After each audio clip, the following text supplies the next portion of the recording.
this show is very joyful. We wanted to do a show very optimistic that would uplift the audience. I wanted to celebrate the big top. I spent a lot of time around the chapiteau looking at it, and it appeared to me it's like an antenna of steel. So I started to dream about the story of KARIUS, thinking of, okay, there's this scientific man, and he's invented a machine to go to another dimension. And then I thought, okay, mysterious energy for this machine would be electricity. So I started to research on electricity. I found out that it was invented in the 19th century. I was in love with that era because a lot of things were invented to bring people together, to connect them. It's similar to our era with internet and the mobile phones.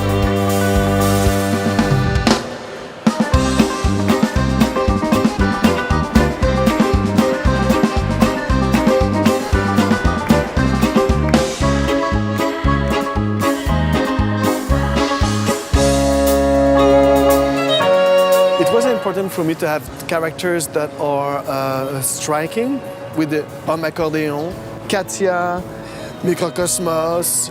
It's important that people fall in love with those characters, and Italy has this special thing. She's got that Hollywood, timeless presence. The costume of Microcosmos is a huge piece of that character. One part is attached to my back and the other part is removable so we can clip Antonina inside the costume. It's like being pregnant with a 50-pound baby.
Costume is a huge part of our show. I think there's 3,000 pieces that travel. If you have a new artist coming, of course he will go to Montreal before he reaches the tour, and he will have his costume fitting there and stuff.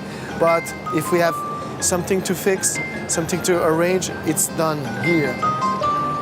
We have good technologies for like the body scanning now, so we can generate the measurements of the artist, but there's a lot that is still done by just a machine like that, or by hand, and you can feel that. I like to say that every day at Cirque du Soleil, it's like the fashion week. And the same thing with makeup. It takes 2 hours to apply a makeup. It's a transformation, it's almost a meditation.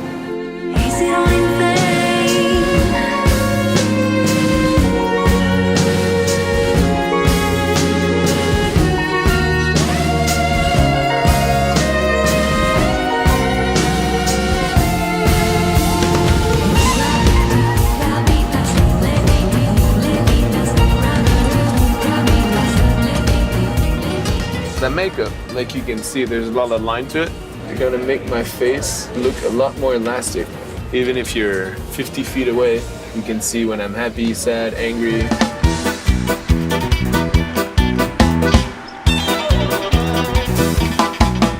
The first time I did it, after 2.5 hours, I did not finish the makeup.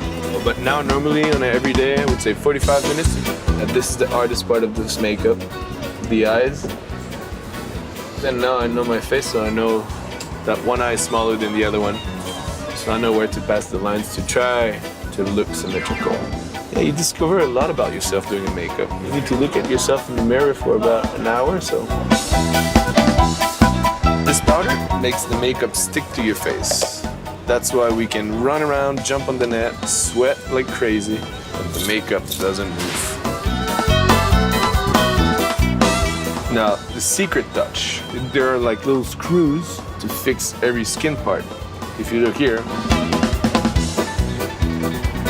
so I just move a little bit and everything just goes crazy. Time to gear up. 5 minutes before I have to go.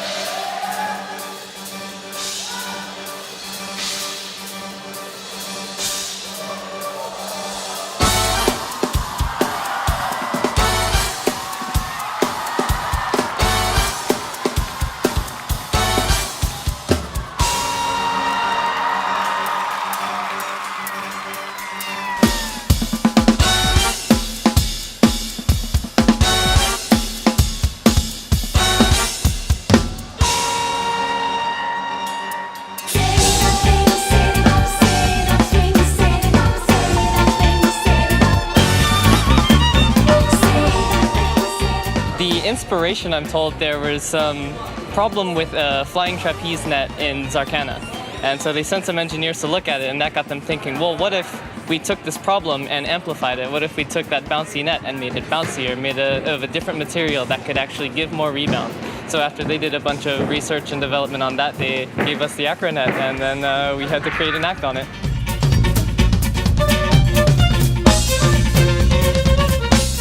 It's like a giant trampoline for the viewer, but after we have like a very slow bounce on it, completely different. Like if I'm trying to jump by myself on it, I'm gonna be like 1 meter high and that's it.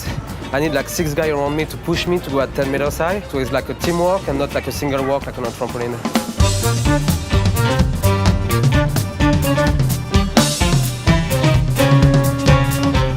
You don't see the net when you're jumping. When you're super high, I see the stage and that's it. So I'm like looking, I'm gonna smash the stage, but the net is here. I don't see it. You have to like adrenaline. Even after like, I don't know, 500 show, I have adrenaline, but at the same time, I want to do it and I like to do it. Even just to walk on the net, like 6 guys walking on the net together, that's something you need to understand. If you're putting a new guy, I'm sure, just walking on the net with us, he's gonna be falling all the time. It's like you need to understand the net. Our coach was an Olympic trampolinist, and he got on the net and thought he was going 10 feet high. He was maybe a couple feet off and was terrified. So even for a person like him, it's a completely different experience. It's hard for the cardio, like you're out of breath when you finish the number, but you're having fun.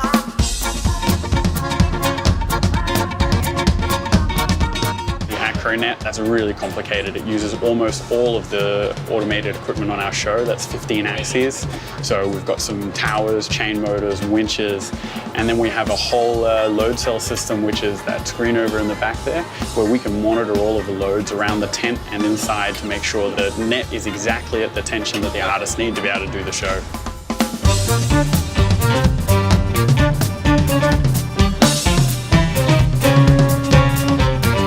We have a big evolution from the beginning. If you're looking at the premiere in Montreal last year, and you're looking at the number right now, the catching sequence completely different. Yeah, every time like when you get comfortable doing like an acrobatics, at some point like you say, okay, I'm gonna try another twist. It's very cool. I am so proud of this number, and I'm really happy to be able to share with the world something so unique. That's kind of why I wanted to do this job in the first place. You know, I've done a lot of different circus disciplines, but when they offered me this job and said, well, we don't really know what it is yet, that's where I was sold, because I wanted to do something that explored new territory like this.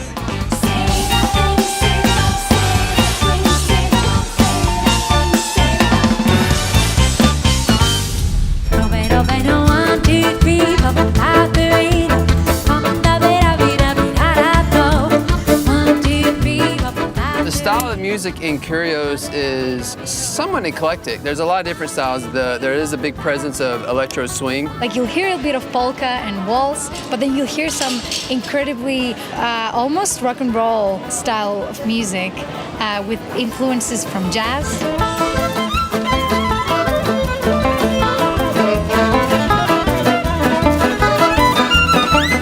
Cirque du Soleil ballet shows have a live band and live singers, and it's super important because the action on stage is never set at a specific time.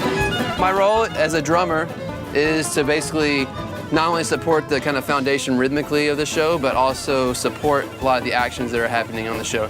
I'm basically glued to the action on stage.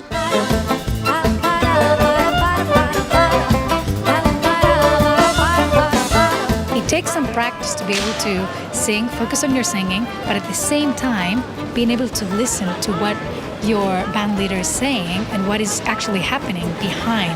You have to be standby, on call, very focused.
Big Tops, we're a whole village.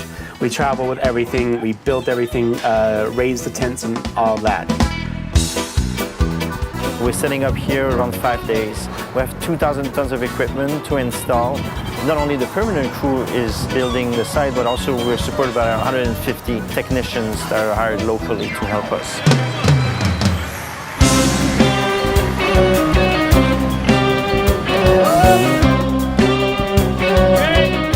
Basically here we have 3 tents holding by 1,200 stakes. The week before we arrive, we have marking teams coming and mark everything, mark all the tents.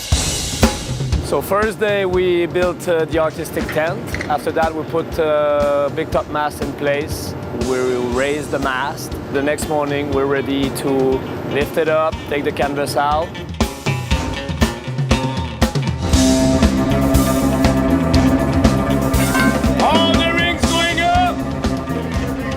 Faster on 1 and 8.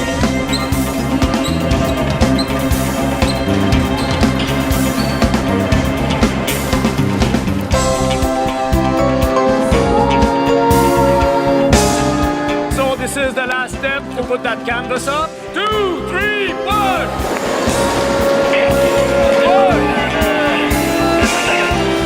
Last section, guys. 2, 3, push!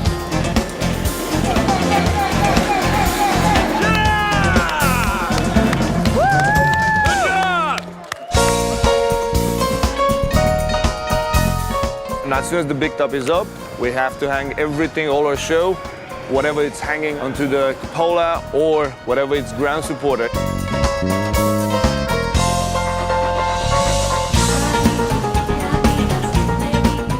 After everything is set up, we have about 1 day with a whole team of full inspection. You're talking about every single wire, even at the top of the big top.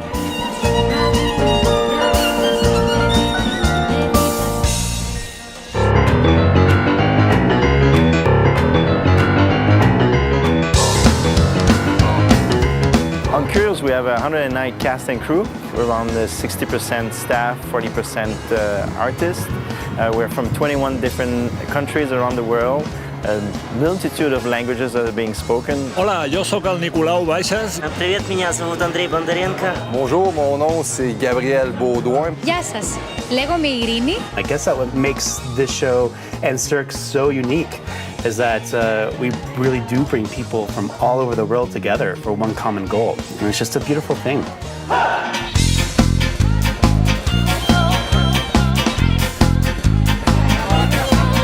The first time I see the chapiteau, it's an emotion that is There's nothing that beats that, you know, because it's a little world that travels, the family, the community.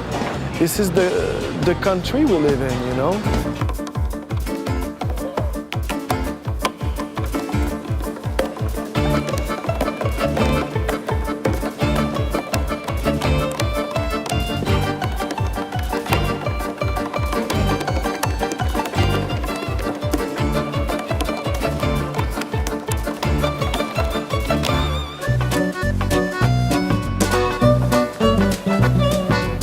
My name is Paula Miller. I'm KARIUS kitchen manager.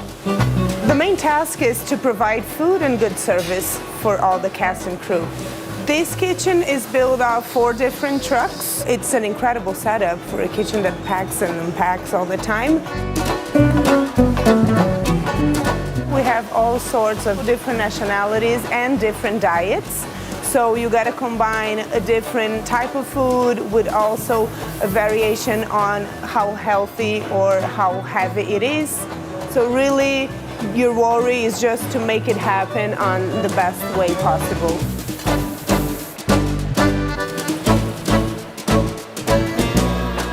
We try to focus on what the city or state has available, what's local, what's in season, what would be nice with the weather, and what's actually available and cheaper at that point as well. We went to farmers market, we have some local fruits and vegetables. Whenever we can get local cheeses and breads as well, we do that.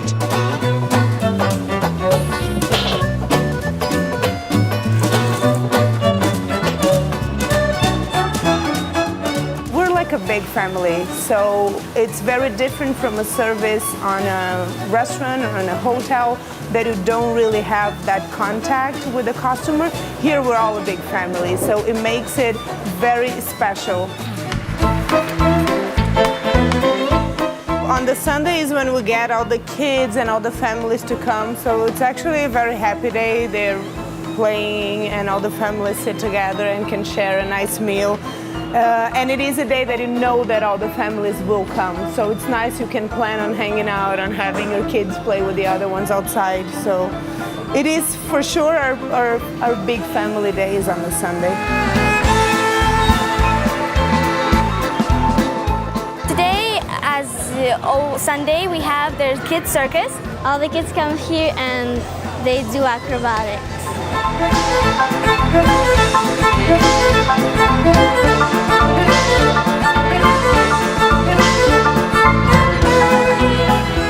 At Cirque du Soleil, training is part of everyday life. We are in Denver for our session of CrossFit. We're doing it like 3 times a week. It's like just an activity we're doing outside of work, you know, to break the routine every day. Workouts also help prevent injuries, so artists can always shine on stage. Very good. We have the artists going through a preventative circuit here. So we have 8 stations, 45 seconds of work with 15 seconds of rest. Okay, and switch. And everybody goes through it twice. Gets a good workout of the low back, side abs, and front abs. Well done. Good job, Jeff.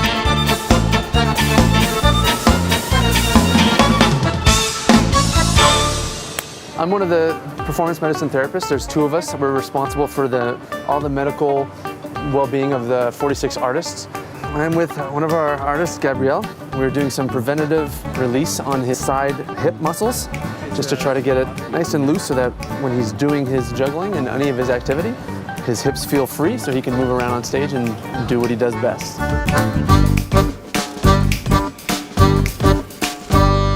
We always try to be available to do a lot of prevention work to try to have these artists get something before it becomes a problem. Like Gabrielle and I have talked where we've taken some video of him juggling, seeing what kind of muscles he's using more than the other. My biggest concern for these artists is them being focused, because when you have that repetitiveness and you've been doing it for so long and they're so good at it, they have the ability to just kind of have their minds wander because their muscles and their bodies are in tune with doing the exact same thing. Every day has to be the best performance. So the chances of being conservative aren't always, oh, just take 2 weeks to rest. That's not always our reality. So we have to try to find things that we can make work so that the artist gets better, has improvement, and the show is also supported.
My name is Nico, I'm from Barcelona. The hand puppetry comes from my mother. She was born in a deaf family. Her father and mother were deaf, and she became a puppeteer. And she developed all these numbers that you could do with the hands, and she showed them to me. To get a knowledge from your family and to continue, it's very important. And it's one of the traditions of Cirque, actually,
only show here at Cirque where artists are allowed to go on the big top.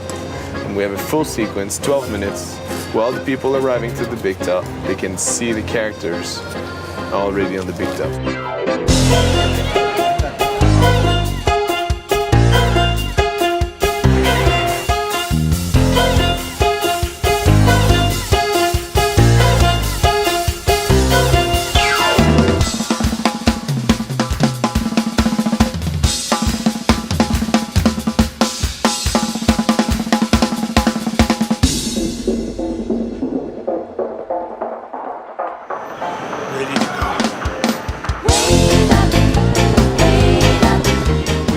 About 10 minutes to the start of the show. This is the automation control booth. I also share it with the stage manager. We just started the Awakening, which is the beginning of the show. This happens while the audience is still coming in. It's kind of set the mood and set the tone for the show.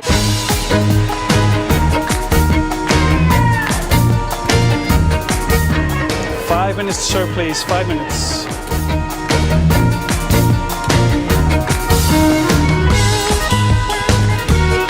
Artists, go, go, go, go, go.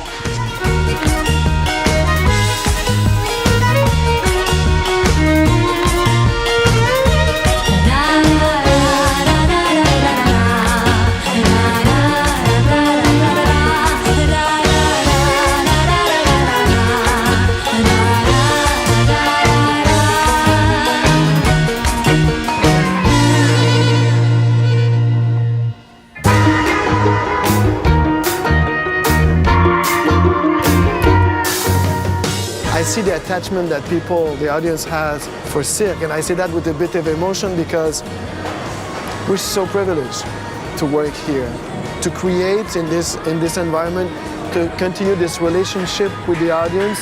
There's something magical in that.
prima pane